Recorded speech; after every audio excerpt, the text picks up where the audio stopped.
Hi, I'm Erin from Broke Millennial for the Financial Diet. Welcome to the 3-Minute Guide brought to you by Skillshare. In order to take control of your financial life, you need to have all of the information about where you currently stand in order to start preparing for the future. Being in control is about much more than just having a budget or creating a debt payment plan. It's also about protecting yourself and your money. So let's dig into the things that you need to create the ultimate financial folder. Keep in mind, this folder can be digital, physical, or a hybrid of both. Your net worth tracker. Calculating your personal net worth is a simple formula of assets minus liabilities. Assets are things like money in the bank, your investments, which includes a 401k or IRA, equity in your home, jewelry, even art. Liabilities are debts. So think your student loans, credit card debt, your outstanding auto loan. You could create a detailed spreadsheet of all of your assets and all of your debts in order to track your net worth. But to be honest, you don't need to check in on your net worth more than once or twice a year, especially if it's sort of depressing because your net worth is currently negative. A list of all your credit cards. One of my weekly rituals is to log into each one of my credit card accounts and write down the balance in a spreadsheet. This way, my monthly bill is never a surprise and I am always able to keep my budget on track. Then I always pay off that credit card bill on time and in full. A master list of all of your credit cards is also a very helpful tool if you are playing the travel hacking game and churning for points. A list of all of your debts and a repayment plan. No ultimate financial folder would be complete without a detailed list of your debts.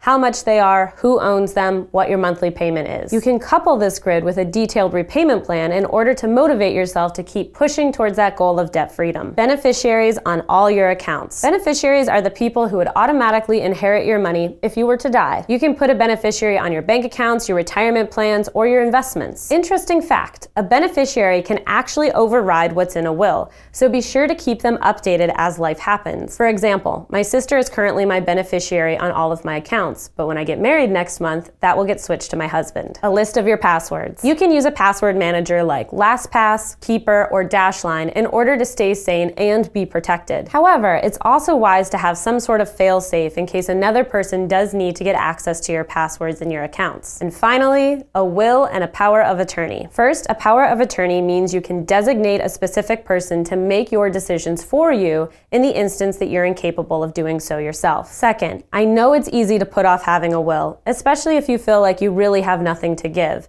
But it's still an important document. Having a will ensures that people know your last wishes and it doesn't leave them guessing. It helps keep any assets you have, no matter how modest, out of probate court, where a judge gets to decide where your money goes. You could do a cheap DIY will through online sites like LegalZoom or Rocket Lawyer. You may want to seek help from an estate planning lawyer if you're married, if you have children, if you run a business, or if you have significant assets to protect. This is an example of when a digital financial folder should also have a physical component as well. You should keep copies of your will and your power of attorney in a fireproof safe inside of your home, and let a loved one know where it is. Your ultimate financial folder is not only there to protect you, but to also be of service to your loved one should anything happen to you. A bit of a morbid thought, I know, but it certainly is an act of love. Okay, time to shake off all of that heavy talk and discuss something fun, like vlogging. You can learn about this and many other skills using classes on Skillshare, which provides an easy and affordable way to expand your talents. Every week, we're featuring a different Skillshare class we think you guys will love. This week's class is How to Vlog, Film, Edit, and Upload to YouTube. Hosted by YouTuber Sarah Dici, this class teaches you the basics of creating, editing, and developing content for a successful vlog. As always, though, Skillshare offers a huge range of high-quality classes on must-know topics, from writing to fitness to business. And it's all about what you want to learn at an affordable annual subscription of less than $10 a month. And since Skillshare is sponsoring this video, the first 500 people to use the promo link in the description will get their first 2 months free to try it out risk-free. Click the link in the description to check out this week's featured class or any of the other classes Skillshare has to offer. Have a money question you want to learn more about? Leave your topic idea in the comment section below. I'm Erin from Broke Millennial for the Financial Diet, and don't forget to be here next Thursday for a new 3-Minute Guide.